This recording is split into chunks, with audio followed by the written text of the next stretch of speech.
Okay, good afternoon everyone. My name's Dave Rissik. I'm Deputy Director of NCCARF, and welcome to our webinar training session on CoastAdapt.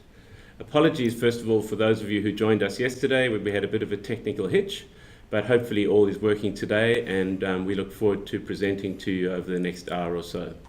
This afternoon we'll talk about 4 things relating to CoastAdapt. Firstly, I'll give you an overview of CoastAdapt itself, what's in it and why. Then Fahim will talk about risk assessment, something that's really important when you're starting to do your adaptation planning. And then Anne will talk about something that's equally important in adaptation planning, and that is the communication and engagement. And then finally, I will talk you through the steps in our coastal climate change adaptation decision support process, so that you're able to understand what you should be doing when you're developing your adaptation plans. So when we view climate change on the coast, we often see images such as this on the news, and we see swimming pools that we saw last year down in Coloroy in Sydney, or erosion on beaches. But climate change on the coast is more than just beach erosion. We also have a whole lot of other issues that can arise with climate change, such as flooding on estuaries, heat waves, and all the damage that can cause to people, but also to infrastructure. And importantly, bushfire, something we do have to manage on the coast as well as other areas in Australia. And when we're managing for climate change, we need to think about all of these, because we might make a good decision for one thing, which could be a bad decision for others. And hopefully what we provide in CoastAdapt can help you to deal with this issue. The coastal zone, therefore, we've taken a fairly broad approach to that in what we consider in CoastAdapt. We think of it as a social, economic and ecological system, including beaches, including estuaries, including those settlements around it, and even the bush, the natural ecosystems and agricultural areas along estuaries and even slightly upstream. So we believe there's something in CoastAdapt for everyone, whether you are directly on the coast or whether you live in the catchment. So the basis of CoastAdapt when we started off was to consider firstly a demand-driven approach. We didn't want to come out with an approach that we developed up in-house and then took out to stakeholders. We went out and we spent about 6 months talking to stakeholders, finding out what they wanted, what they needed, and how they wanted that information delivered to them. We also had to deliver something that was authoritative. So we worked with the best experts around Australia and beyond to develop a lot of the content that we have in CoastAdapt. And also everything that we include in CoastAdapt has been reviewed by academic or expert peers, but also by end users. So we know that it's authoritative, and we also know that people are able to use it and make sense of it, which is really important. Importantly, from an Australian perspective, is that the work we produce aligns with the states and territories. And so we've worked very closely with the states and territories throughout the production of CoastAdapt, so that they are comfortable with what we're delivering, and people in each state and territory can go out and use it, knowing full well that it aligns with what is required by your particular government in that state. And we also have particular pages in CoastAdapt that provide information from those states and territories that users should be aware of. So look out for those when you're working with the tool. Finally, we needed to have multiple entry points, because we do recognize that people are using CoastAdapt from different areas. So a lot of you might have been planning on climate change adaptation for a long time, while others might not even have started. And we wanted to make sure that people can use it at whatever stage of planning they were in, starting from scratch or using it to assess what you've done before. So what's in CoastAdapt? For those of you who haven't seen it before, this is what the front page looks like, and you can immediately see there's a lot of information there. So things I wanted to point out on this particular page were that we provide a series of information that you can download and use to help you do your own work or to help you communicate with others. So if you look at the bottom left-hand side, you'll see there's a page there for infographics, and there you can access single-page documents that provide quite a lot of information that you can use in a simple way to provide to your stakeholders or even internal stakeholders in your organization. An important function that I wanted to point out at this stage is our Getting Started button, which is there with the green spade. And that we've provided a bunch of questions that people might be interested in that can help direct you to areas of CoastAdapt where you might want to get started. And also we've done this for a number of different sectors and professions, so that if you're a planner, for instance, or if you're in an NRM group, you can get guidance on where you could start to use CoastAdapt information. And some of the other information that you can access through CoastAdapt I'll talk through now. So there's over 200 pieces of content within CoastAdapt. There's a lot of information, and we certainly won't have time to get through everything today, so we do encourage you to access CoastAdapt and use it in your own time. There's a lot to learn and a lot of really interesting information in there. We've taken an approach that we've called the skimmer, wader, diver approach to delivering information through CoastAdapt. So the skimmer content is a one-line statement that really gives an indication of what's contained in that particular piece of content. The wader is a section with 5 or 6 dot points that provides a good overview of what's in that section and gives a little bit more detail, and it's probably what we see that most users would use. And of course, in most organizations, there's a need for some people to go into deeper diving, and we have the diver content. And that is where we put a lot more information, a lot more detail, and also lists of references where you can learn more. So what else is in CoastAdapt? we provide quite a lot of data. We've got 2 data and visualization products. The first being Sea Level Rise and U. Sea Level Rise and U enables you to go into every local government around Australia and access sea level rise projections that were developed by CSIRO for that particular local government area. There's also, importantly, guidance on how to use this information.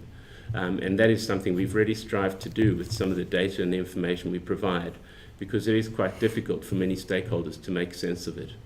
The sea level rise projections you see there include different climate change scenarios, and you can go there and see what the sea level rise might be under high emissions if we continue to emit greenhouse gases as we are at present, through to what happens if we might get it under control. And later on you'll find some guidance about how to make sense of this when you're doing your risk assessments.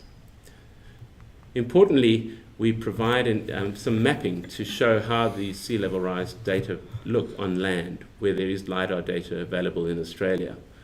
So there you're able to go into your local government area or the area of your interest and see under different climate change scenarios how that sea level rise might look once bathtub approach happens or it starts to fill up. And that is really useful when you're doing your first pass risk assessments and trying to determine the extent of where water might be under different sea level rise scenarios in the future. The next data set we provide is our Shoreline Explorer, and there we provide a number of different data sets. We have a new area that is interesting for Australia called sediment compartments, and here the Australian coastline has been divided up into over 300 different secondary sediment compartments, and we've worked with experts to pull out information about how the sediment behaves in each of those compartments. And you can get some information on that from within CoastAdapt, and then follow a link to quite detailed information in some places and others where there's less available, because we are using the best available information that's available at present. We also have SmartLine, which is delivered through Geosciences Australia, and that is a visualization tool that identifies coastal areas that are susceptible to erosion. So there's a line that you'll find around the Australian coastline, and you can click on that line and it will show you the level of erodibility that is at that particular point. We also have SmartLine Advanced if you're interested in what the types of sediment are and why that erodibility is there, and you can go in and learn a lot more about that particular area of shoreline. The other data set we provide here is called Water Observations from Space, another data set that we've gained through Geosciences Australia. And this data set is derived from satellites that circle around Australia, taking images each time, and when there's no cloud around and they're able to photograph the water on land, it will identify where there's permanent water bodies, which generally comes out in a darker blue, or where there might be water occasionally, which indicates an area that might be susceptible to flooding. Again, something that's really useful when you're thinking about the scale and extent of your flooding or potential or planning that you might be doing. So the web content that we have in CoastAdapt is a lot of it, as I said before, and we provide information about a lot of different things, ranging from how to access climate change scenarios, and I'm not going to list them all here, but just showing you that there are a range of really important bits of information that can help you with your adaptation planning and with adaptation action later on. And a lot of these include important things that to our stakeholders, such as reducing the risk of legal challenge and working with consultants. So there's 84 pages of this sort of content, all with the skimmer, wader, diver approach that I talked about earlier.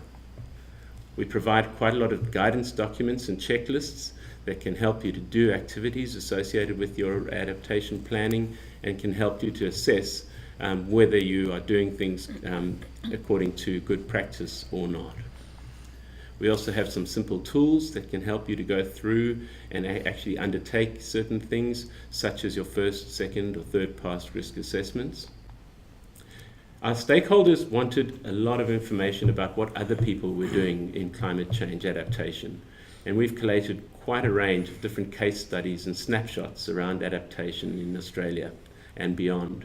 So these are provided as often 2-page documents or 6-page documents and even videos, and it's a really great resource when you're trying to get buy-in from your own organizations, because what we find is people are more likely to act if they know that others have tried and done things successfully as well, and also to learn from other people's mistakes.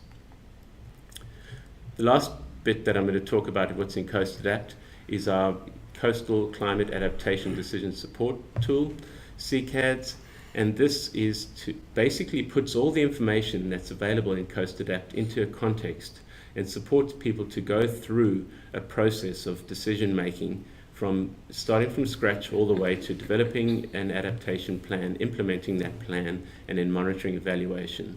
So an important component. And we also provide here a template that people can use to keep notes and keep track of the progress that you've done, as well as allowing you to keep track of this in the actual website itself. Because coastal planning is not done overnight. It takes a while, and in many cases it's likely that the person who starts off the planning won't be the person who finishes it. And so this is a way of keeping that documentation going and making sure that you don't have to start again from scratch later on.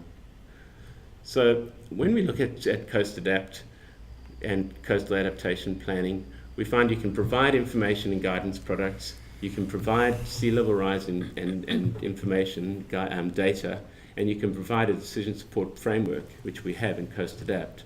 But unless you have a whole lot of other things that take place as well, it's unlikely that you'll be adapting successfully. And so these are things such as leadership, governance, communication and engagement, knowledge broking, building skills. And we've put a lot of effort into the documentation and guidance within CoastAdapt to help this happen, and so that you can ensure that you can plan according to good practice, but you can also ensure that all these other things take place that is more likely to lead to successful outcomes from your plan. So just a reminder of where you can access CoastAdapt, www.coastadapt.com.au.